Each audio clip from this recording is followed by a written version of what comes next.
Assalamualaikum. Kembali lagi di pelajaran prakarya aspek kerajinan. Kali ini di part 3 Ibu akan membahas tentang kerajinan bahan keras buatan. Mari kita simak video berikut ini.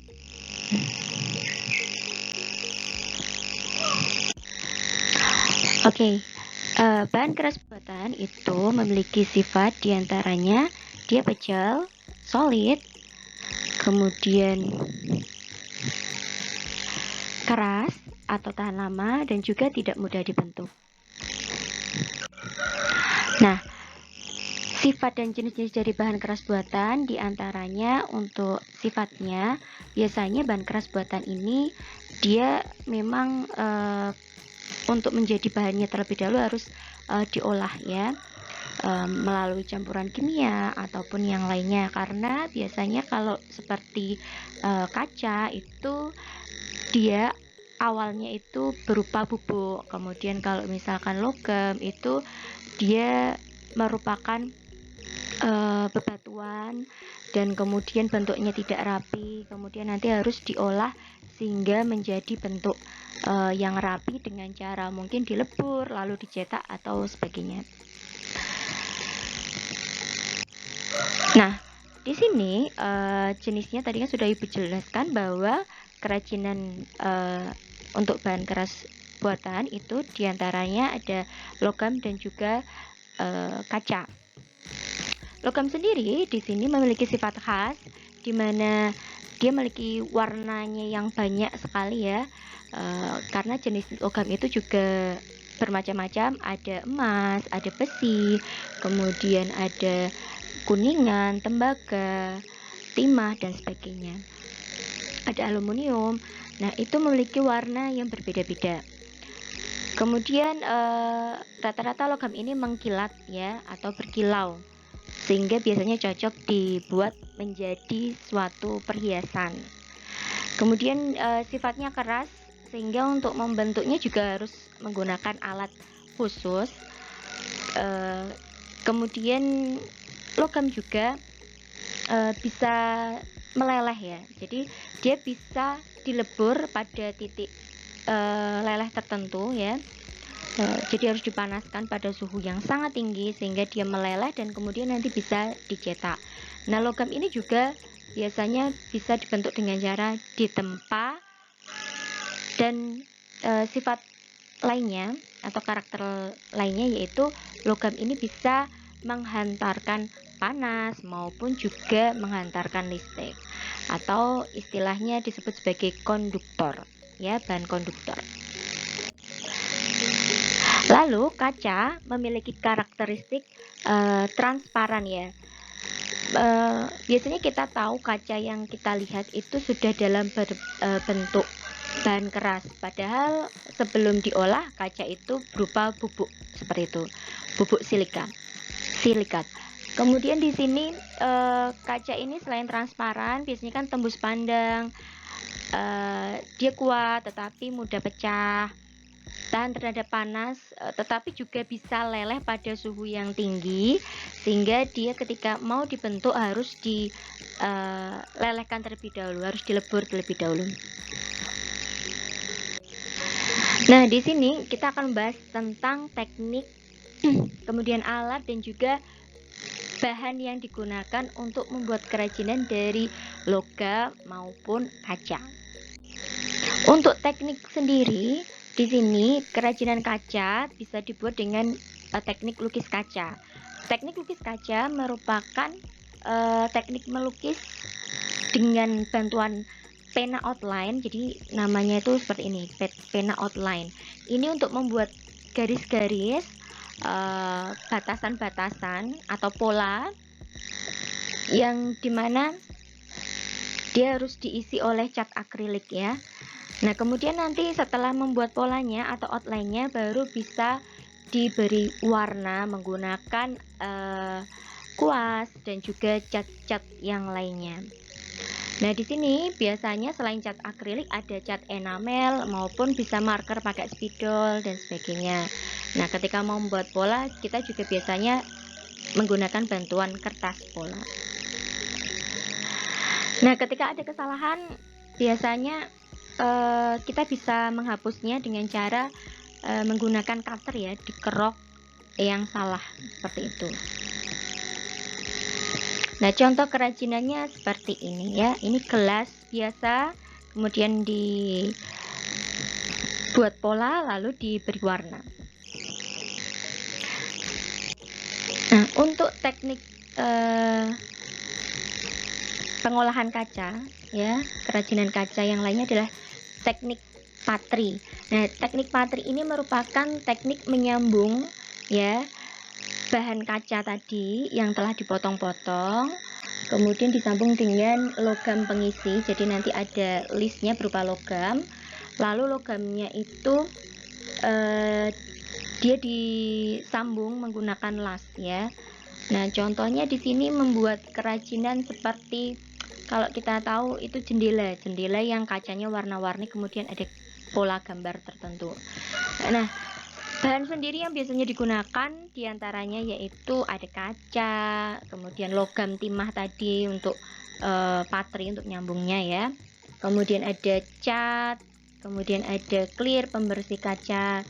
Sedangkan alatnya biasanya kita butuh tang untuk memotong logamnya, kemudian ada penggaris, kemudian alat potong kaca seperti ini alat potong kacanya, maupun las atau solder gitu ya. Oke, kita ke teknik untuk logam. Nah, di sini untuk teknik logam diantaranya ada teknik tempa. Nah, kita tahu produknya itu contohnya adalah keris, pisau, itu ditempa ya.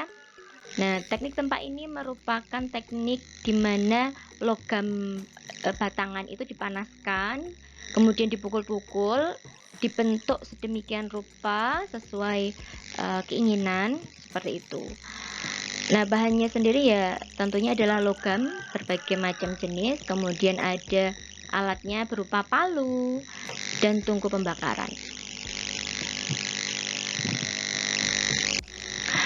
Untuk teknik logam lainnya yaitu ada cetak cor dan juga cetak press. Nah, di sini kalian harus bisa membedakan apa sih cetak cor dan cetak press.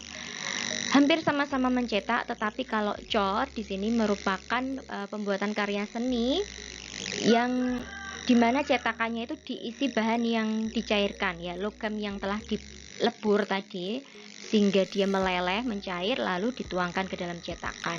Kemudian nanti ditunggu hingga membeku atau mengkeras. Bahannya sendiri biasanya logam dan alatnya menggunakan cetakan dan tungku pembakaran. Kemudian bedanya dengan teknik press, teknik press ini juga merupakan mencetak, tetapi di sini cetakannya itu ditekankan pada logamnya ya, kemudian nanti akhirnya logam tersebut akan membentuk sesuai dengan cetakannya tadi. Nah, biasanya untuk cetakan itu bisa seperti kerajinannya kayak medali dan sebagainya. Kemudian di sini ada untuk kerajinan cetak cor itu patung. Nah, alat untuk cetak press ya, ini namanya adalah cetakan dan alat press ya, jadi butuh alat press. Kemudian ada teknik ukir tekan dan kerawangan. Nah, teknik ini hampir seperti mengukir ya, tetapi di sini untuk bahan logam. Dengan teknik ukir tekan ini merupakan teknik di mana kita menekan plat ya, plat logam, lempengan logam ya, sehingga menimbulkan bentuk timbul sesuai keinginan gitu ya, dengan menggunakan alat yang namanya sodet ataupun alat emboss gitu ya. Nah, ukir tekan ini juga bisa disebut dengan teknik emboss gitu. Sedangkan teknik kerawangan yaitu teknik seperti kita melubang-lubangi bagian yang tidak diperlukan gitu ya di dalam suatu plat logam dengan menggunakan alat seperti pahat ataupun gergaji plat. Ini contoh kerajinannya untuk ukir Kerawangan. Nah, itu dia teknik, kemudian alat dan juga bahannya, serta ada contoh-contoh kerajinannya. Nah, di dalam membuat kerajinan kita perlu memahami dan mengikuti prinsip kerajinan bahan keras gitu ya. Sama halnya di materi yang sebelumnya, jadi dalam pembuatan atau perancangan dan penyajian produk kerajinan harus mengikuti prinsip sebagai berikut. Nah, Ibu ingatkan kembali bahwa alur proses penciptaan ini itu harus kalian ingat-ingat, bahwa dalam perencanaan itu ada beberapa kegiatan yang sangat penting yang harus kita ikuti ketika akan membuat kerajinan, agar kerajinan kita itu bisa dibentuk dengan secara maksimal, dibuat secara maksimal. Yang pertama adalah kita tentukan ide dan gagasannya dulu ya. Sebelum menentukan ide dan gagasannya, biasanya kita mengawali menggunakan bahan apa. Jadi kita pertama kali tentukan bahan apa yang ingin kita buat, karena mungkin di sini potensi lingkungan yang ada di sekitar kita berbeda-beda gitu ya. Mungkin kita bisa memanfaatkan logam di daerah sini, mungkin di daerah yang lainnya mungkin bukan logam tetapi malah melimpah kaca. Nah, tentukan bahan yang akan dibuat dulu kerajinannya, lalu idenya itu kan kita, kaca ini mau dibuat apa, logam ini mau dibuat apa gitu kan. Cari ide di mana? Nah, bisa dari pengalaman, mimpi, media massa maupun lingkungan gitu ya.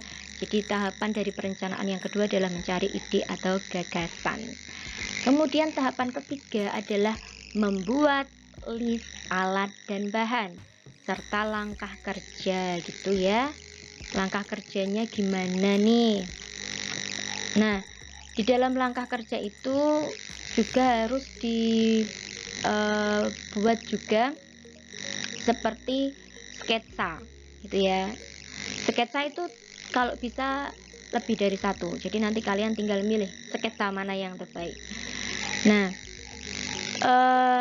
jadi kayak mengelis alat bahan gitu, kemudian kalian menentukan langkahnya, menentukan sketsanya, itu masuk ke eksplorasi ya. Nah, setelah eksplorasi apa? Tentunya setelah kita selesai sampai membuat sketsa, sudah mengelis alat bahan, kita menjadwalkannya ya. Kemudian setelah dijadwalkan, mungkin sebelum dijadwalkan, ketika kita bekerja dengan partner kelompok, kita perlu membagi pekerjaannya ya. Jadi kerja tim itu harus, biar efektif, harus dibagi-bagi. Nah, di situ pembagian kerja kelompok itu juga harus disesuaikan dengan jadwal kegiatannya ya. Jadi pembagian kelompok, pembagian kerja dan juga jadwal itu harus saling melengkapi gitu.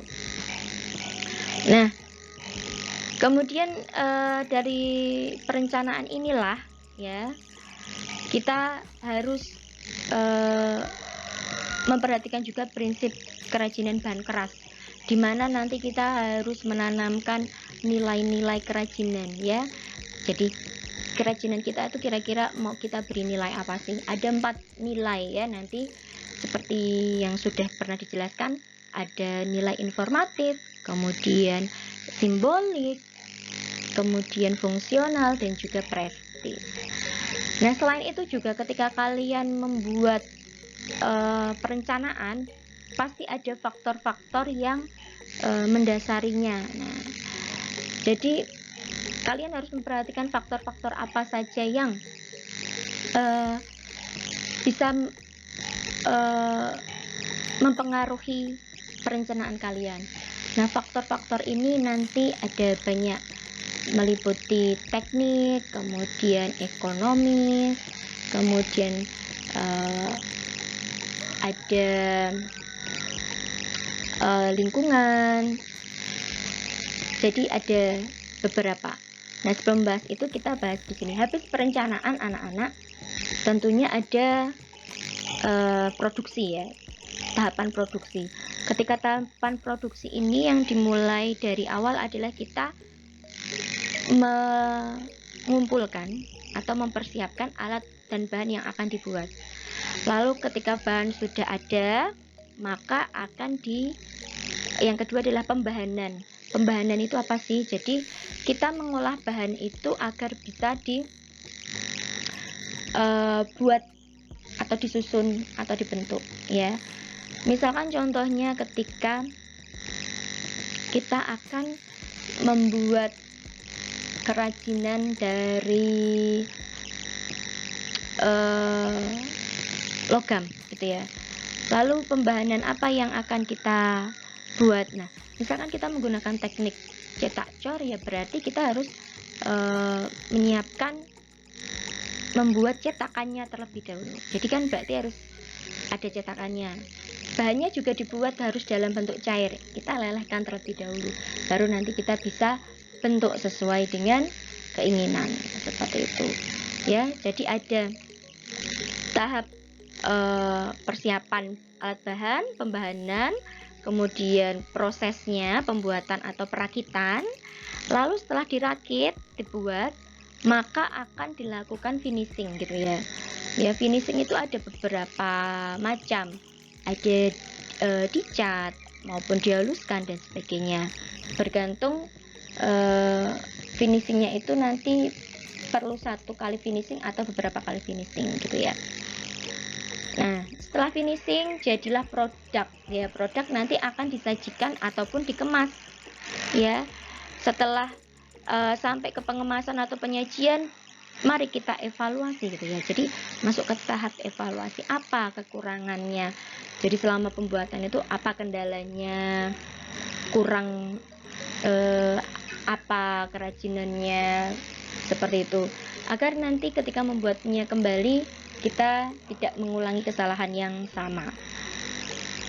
Nah, kemudian kalau pengen direvisi, kita tinggal revisi dengan cara merencanakan kembali. Nah, untuk prinsip kerajinan bahan keras ya, seperti yang sudah Ibu tadi jelaskan, selain ada nilai-nilai juga ternyata di sini ada keunikan bahan kerajinan. Jadi tidak hanya kayu yang memiliki ciri khas unik gitu ya, serat yang unik, tetapi kayak logam, kaca juga memiliki ciri khas yang unik. Logam juga berbagai warna, kemudian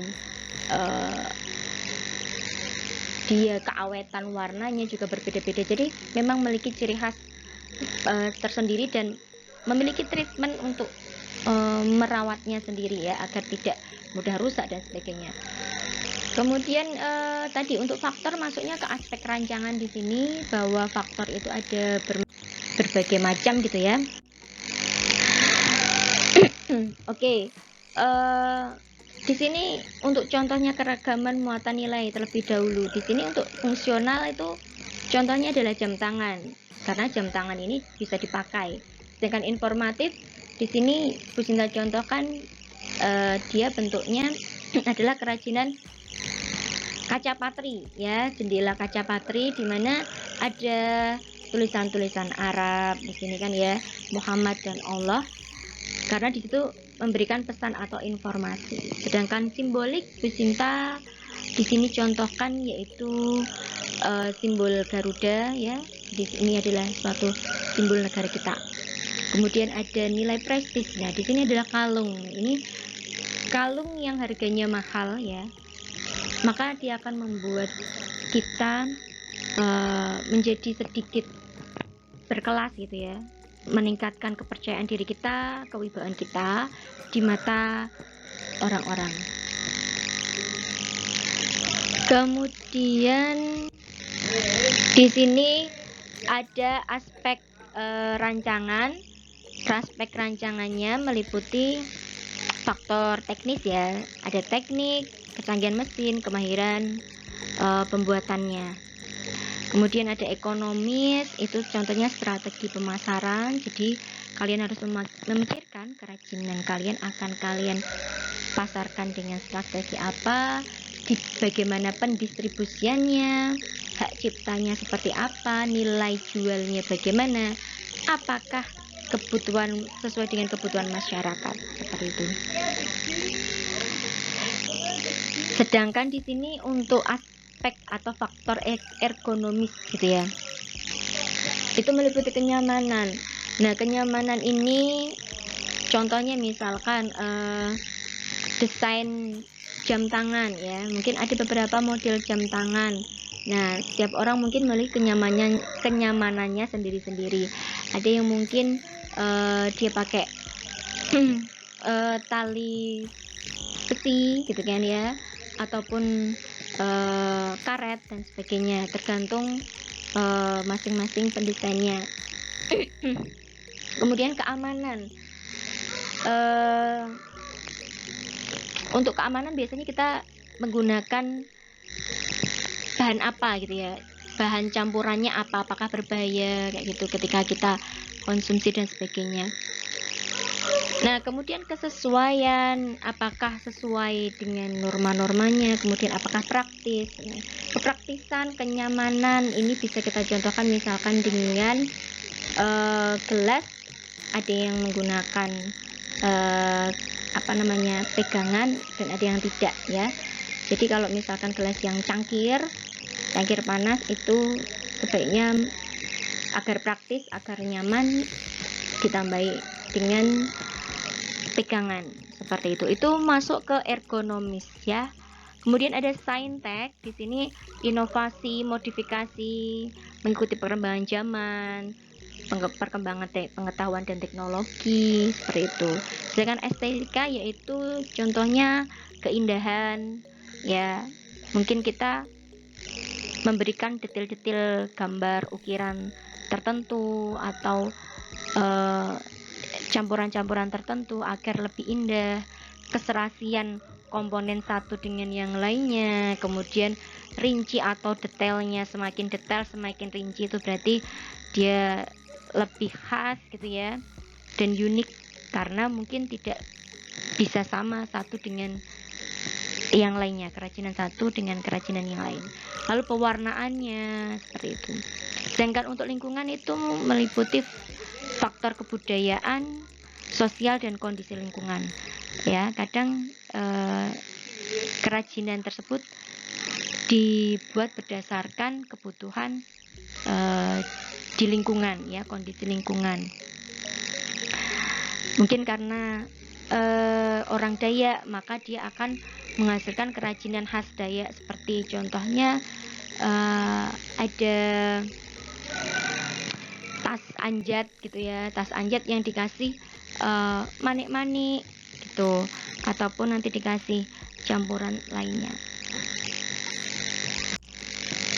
Oke, itu saja untuk part 3 ini. Jadi nanti akan masuk ke bab selanjutnya, yaitu tentang kerajinan bahan campuran ya. Jadi perpaduan antar berbagai bahan sehingga terciptalah kerajinan yang sangat unik. Oke, sekian dari Bu Sinta, sampai jumpa lagi. Jangan lupa like dan subscribe.